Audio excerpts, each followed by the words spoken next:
Hello everyone, कैसे हैं आप लोग? आज हम लोग बात करने वाले हैं एक ऐसे प्लांट के बारे में जो पसंद सबको आता है, लेकिन काफ़ी लोग इसको नहीं लगाते हैं। वीडियो पूरा एंड तक देखिएगा। अगर ऐसी ही और इंटरेस्टिंग गार्डनिंग वीडियोस देखनी हो तो सब्सक्राइब कीजिए, लाइक कीजिए। चलिए आज का वीडियो शुरू करते हैं। आज हम लोग बात करेंगे सीताफल प्लांट के बारे में। ये एक ऐसा फ्रूट है जो घर पर उगाने पर बाजार से भी ज़्यादा फल ज़्यादा मीठा देता है। जब फ्रूट ट्री नेचुरली पका हो तो उनका टेस्ट काफ़ी क्रीमी और रिच होता है।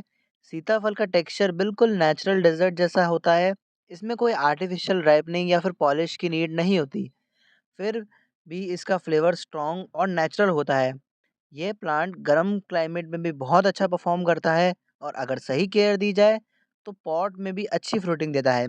आज की वीडियो में हम पॉट सिलेक्शन, मिट्टी मिक्स कैसे बनाना है, डोरमेंसी में केयर कैसी करनी है, खाद कौन सी यूज़ करनी है, फ्रूटिंग, सब कुछ डिटेल में बात करेंगे। पहली बात हम करेंगे प्लास्टिक पॉट लेना चाहिए या दूसरा थर्माकोल बॉक्स। देखिए, सीताफल के प्लांट को रूट्स जो होती है इसकी स्ट्रॉन्ग और डीप जाती हैं, इसलिए छोटा पॉट इसके लिए बिल्कुल यूज़ नहीं करना है। मिनिमम 18 से 24 इंचेस का पॉट होना चाहिए। डेप्थ भी इम्पोर्टेंट है, कम से कम 18 इंच डीप पॉट हो तभी यूज़ करें ताकि रूट्स कंफर्टेबली ग्रो हो सकें। प्लास्टिक का जो पॉट होता है वो हल्का होता है और मॉइस्चर होल्ड करता है, इसलिए टेरेस गार्डनिंग के लिए बेस्ट ऑप्शन माना जाता है। नीचे प्रॉपर ड्रेनेज होल्स होने चाहिए। वाटर लॉगिंग से रूट्स सड़ सकती हैं। बड़ा pot is equals to strong roots और बेटर फ्रूटिंग। ये सिंपल फार्मूला हमें इसमें याद रखना है। इसमें काफ़ी अच्छी फ्रूटिंग देता है। अब बात करेंगे मिट्टी का परफेक्ट मिक्स। सीताफल को वेल ड्रेन्ड सॉइल पसंद है। अगर मिट्टी हैवी होगी और पानी रुकेगा तो रूट्स डैमेज हो सकती है। परफेक्ट मिक्स होना चाहिए। 40% गार्डन सॉइल, 30% कंपोस्ट या फिर आप गोबर की खाद डालें वो भी सही है। 20% सैंड, 10% नीम की खली, कोकोपीट या सैंड, आप दोनों में से कुछ भी यूज़ कर सकते हैं। उससे फ़ायदा ये होगा कि मिट्टी हल्की बनेगी और ड्रेनेज काफ़ी इम्प्रूव रहेगा हमारा। नीम खली रूट्स को फंगल प्रॉब्लम से बचाती है और सॉइल को हेल्दी रखेगी। हेल्दी सॉइल ही स्ट्रॉन्ग प्लांट का बेस बनाती है। ध्यान रहे, इसमें हम अगर वर्मी कंपोस्ट डाल रहे हैं तो 1 या 2 महीने तक इसमें कोई भी खाद एक्स्ट्रा डालने की ज़रूरत नहीं है, क्योंकि वर्मी कंपोस्ट स्लो रिलीजिंग होती है और उसे धीरे-धीरे प्लांट को न्यूट्रिशन देती रहती है। अब बात करेंगे हम लोग प्लांट को रखना कहाँ चाहिए। देखिए, सीताफल का जो प्लांट होता है वो एक ट्रॉपिकल ट्री है, तो इसे रोज़ कम से कम 6 से 8 घंटे की डायरेक्ट धूप मिले। हमें इसको ऐसी जगह पे रखना है जहाँ पर इसको काफ़ी ज़्यादा देर तक धूप मिलती रहे। अगर इसको कम धूप में रखा तो ये ग्रो तो करेगा लेकिन फ्रूटिंग काफ़ी वीक होगी या फिर हो सकता है फ्रूटिंग आए ही ना। ज़्यादा शेड से प्लांट पतला और वीक हो जाता है। सनलाइट जितनी स्ट्रॉन्ग, फ्रूट उतना ही मीठा होता है। अगर आप लोगों ने भी बालकनी में रख रखा है तो आपको ये इंश्योर करना है कि हवा का सर्कुलेशन सही हो, कंप्लीटली बंद जगह ना हो। फंगल प्रॉब्लम आ सकती है अगर बंद जगह हो। ग्राउंड पर रखते वक्त इंश्योर करें कि आसपास पानी जमा ना हो। एक्सेस मॉइस्चर रूट्स को वीक कर देता है। धूप जितनी स्टेबल मिलेगी उतना प्लांट का स्ट्रक्चर स्ट्रॉन्ग बनेगा। सीताफल नेचुरली हीट टॉलरेंट है, लेकिन इनिशियल स्टेज में एक्सट्रीम हीट से थोड़ा प्रोटेक्शन दे सकते हो। अभी हम बात करेंगे कि इसमें जो लीव्स हैं वो ऐसी खराब सी कैसे दिख रही हैं। अगर आपका भी अभी सीताफल का प्लांट शांत सा है, नए पत्ते नहीं आ रहे हैं या ग्रोथ रुक सी गई है तो टेंशन लेने की ज़रूरत नहीं है। सीताफल नेचुरली कुछ महीनों के लिए रेस्ट चला जाता है। ये उसका रिचार्ज पीरियड होता है, जहाँ वो ऊपर ग्रोथ कम करके अंदर से रूट्स और स्टेम को स्ट्रॉन्ग बनाता है।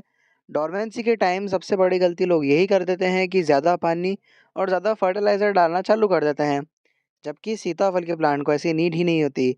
इस टाइम पर ओवर वाटरिंग सबसे डेंजरस होती है।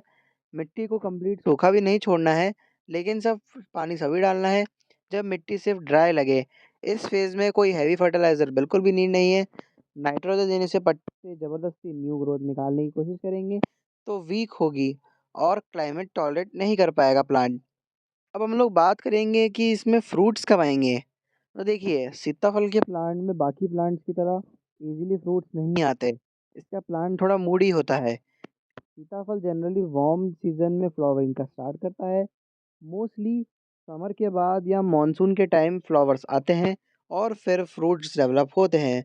अगर प्लांट हेल्दी है तो 1 से 1.5 साल के अंदर फ्रूट्स आ जाते हैं। अगर आपने ग्राफ्टेड प्लांट लिया है तो ही ध्यान रहे, नर्सरी से जब भी लाएं तो ग्राफ्टेड लाएं या फिर एयर लेयर वाला प्लांट लाएं। सीड से ग्रोन प्लांट को हमेशा 3 से 4 साल लग जाते हैं प्रॉपर फ्रूटिंग देने में। तो फ्रूटिंग के लिए आप ग्राफ्टेड प्लांट ही लाइए। अर्ली स्टेज में फोकस हमारा यही रहता है कि प्लांट का जो ट्रंक होता है वो स्ट्रॉन्ग बने, ताकि उन्हीं ब्रांचेस पर फ्रूट्स आएंगे।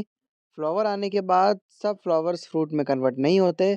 ये काफ़ी नॉर्मल बात है, सीताफल का नेचुरल फ्रूट ड्रॉप सिस्टम होता ही है। तो हम लोग बात करेंगे कि इसमें कौन सी खाद डालनी चाहिए। अगर आप डालें भी तो कौन सी खाद डालें इसमें। सीताफल को वैसे तो ज़्यादा न्यूट्रिशन की ज़रूरत नहीं होती, लेकिन इसे अगर बैलेंस न्यूट्रिशन मिले, इसे एनपीके फर्टिलाइज़र ज़्यादा ज़रूरी होते हैं जो बैलेंस होते हैं। ऑर्गेनिक ऑप्शन में वेल डिकम्पोज गोबर की खाद बहुत अच्छा काम करेगी। Vermi compost her 45 to 60 days में आप इसमें हल्का सा दे सकते हैं। इससे सॉइल की जो लाइफ होती है वो इम्प्रूव होती है, माइक्रो न्यूट्रिएंट्स मिलते हैं। केमिकल फर्टिलाइज़र देने से लो पत्ते जल सकते हैं। केमिकल फर्टिलाइज़र आपको इसमें लिमिटेड डालना है अगर आप डालते हैं तो। फ्लावरिंग के पहले थोड़ा पोटैश इम्पोर्टेंट होता है। आप चाहें तो बनाना पील फर्टिलाइज़र डाल सकते हैं, उससे फ्रूटिंग काफ़ी स्ट्रॉन्ग हो जाएगी।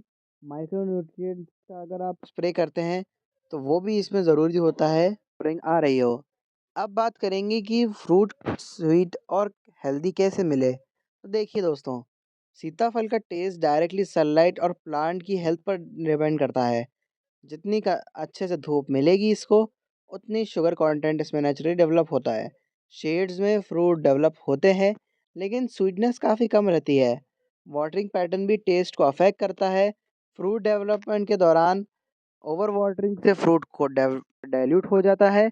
बैलेंस मॉइस्चर ही परफेक्ट टेक्सचर देता है। फ्रूट जब मैच्योर होने लगता है तो उसकी थोड़ी सी गैप वाली और सेगमेंट्स थोड़े उभरे हुए दिखेंगे। ये साइन है कि फ्रूट अंदर से रेडी हो चुका है। अरे इस प्लांट में अभी तो फ्रूट्स नहीं आ रहे हैं, बट जैसे ही आएंगे मैं आपको आगे की वीडियोस में दिखाऊंगा कैसे आते हैं। अब हम लोग बात करेंगे कि काफ़ी सारे लोग क्या गलती कर देते हैं इस प्लांट को लगाने के बाद। तो देखिए, अभी अगर इसमें आपको लीव श्रेड होती हुई दिख रही है तो आपको प्लांट को हटाना नहीं है। जो लीव्स शेड हो रही है वो नेचुरली हो रही है, उसमें कोई रोल नहीं है प्लांट का, ना इसमें प्रूनिंग करने की ज़रूरत है। प्लांट्स को ऑटोमेटिकली न्यू लीव्स निकाल लेगा जैसे ही गर्मी तेज़ होगी। सबसे बड़ी गलती लोग यही करते हैं कि इसको छोटे पॉट में लगाते हैं। देखिए, सीताफल का जो प्लांट होता है उसकी रूट्स काफ़ी डेप्थ में जाती हैं, तो इसका जो पॉट है वो हमें अच्छा लेना है। रोज़ रोज़ पानी देने से इसको बचना है। सीताफल ड्रॉट टॉलरेंट प्लांट है, थोड़ा ड्राई साइकिल उसके लिए हेल्दी रहता है। ज़्यादा नाइट्रोजन देना भी प्लांट के लिए मिस्टेक हो सकता है, इससे पत्ते बड़े आते हैं और फ्रूटिंग डिले होती है। बैलेंस न्यूट्रिशन ही सही अप्रोच रहती है प्लांट के लिए। प्लांट को कम धूप वाली जगह पर रखना भी एक गलती हो सकती है। अगर आप इसको 6 से 8 घंटे की सनलाइट देते हैं तभी इसमें अच्छी फ्रूटिंग आने का चांसेस होते हैं। आप प्लांट लगाने का सोच रहे हैं तो अभी आप ला सकते हैं ग्राफ्टेड प्लांट। आसपास के किसी भी नर्सरीज में आपको इजीली मिल जाएगा। सीताफल जब रेडी होता है तो उसके सेगमेंट थोड़े अलग और सॉफ्ट फील होने लगते हैं। कलर हल्का सा ग्रीन और थोड़ा डल सा हो जाता है। ये परफेक्ट हार्वेस्टिंग स्टेज होती है। फ्रूट को तोड़ते वक्त ब्रांच को डैमेज नहीं करना है, शार्प प्रूनर यूज़ करना है। रफ पुलिंग से नेक्स्ट सीजन की बर्ड डैमेज हो सकती है। ऐसी ही और गार्डनिंग वीडियोस देखने के लिए सब्सक्राइब कीजिए। मिलते हैं नेक्स्ट वीडियो में, तब तक के लिए हैप्पी गार्डनिंग।